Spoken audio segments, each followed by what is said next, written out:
Sometimes it's those simple tweaks with things that you already have around your own house that you can do with just a little bit of time and effort that are the most fun.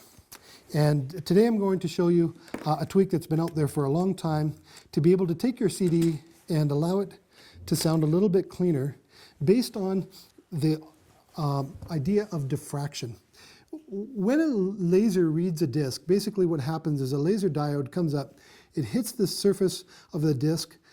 It's made out of a material called polycarbonate, and polycarbonate they want it to be kind of like glass. They want it to be as perfectly clean and see-through as possible, and they want it to be as free from defects on the surface as it can possibly be. There are a number of things out there designed to be able to improve the sound of a CD, and most of them actually work. One of the ones that makes a very simple sense from a science point of view and can be easily done by you at your own home is to take a piece of sandpaper, and you'd want a fairly fine grit sandpaper or even an emery cloth to be able to do this particular procedure with. And what you're going to do is you're going to sand the outside of the CD. And what this does, you don't want to sand too far. All you're doing is basically roughing the edges of the actual CD itself. When the light hits the CD surface, light will tend to move across or along the surface of this, and it will eventually come to the end of the polycarbonate here, where some of that light will be diffracted back. What this does is it makes the surface a little bit more uneven, and the whole idea of this, of these infinite scratches, is that a very smooth, flat surface will reflect more light than a rough surface. So you want the surface of your CD to be as flat as possible, but the edges should actually be rough. And just due to the amount of time it would take in manufacturing and the know-how at the time, they've never actually looked at this particular thing to address this in actual CDs themselves. So we go all the way around the CD, and the other thing you can do is you can actually do the inside edge hole too. So that one's usually just a matter of getting your finger in there properly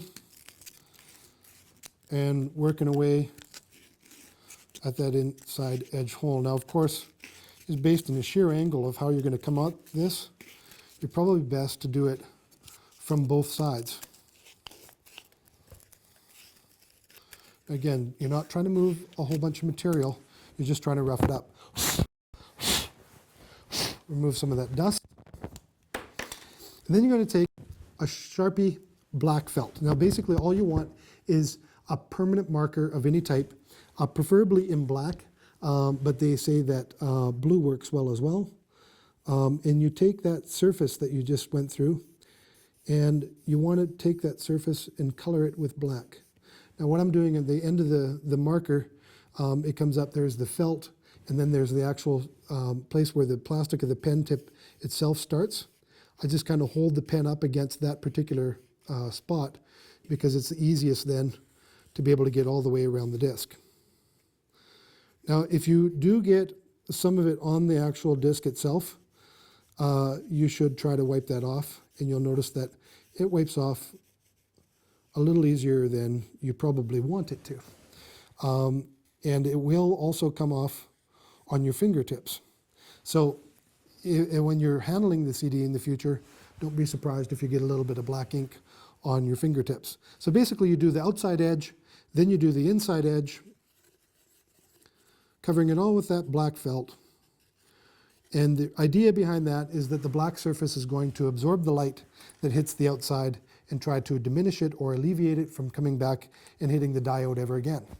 And that there is one of the simplest tweaks that you're ever going to find as an audiophile. Thanks.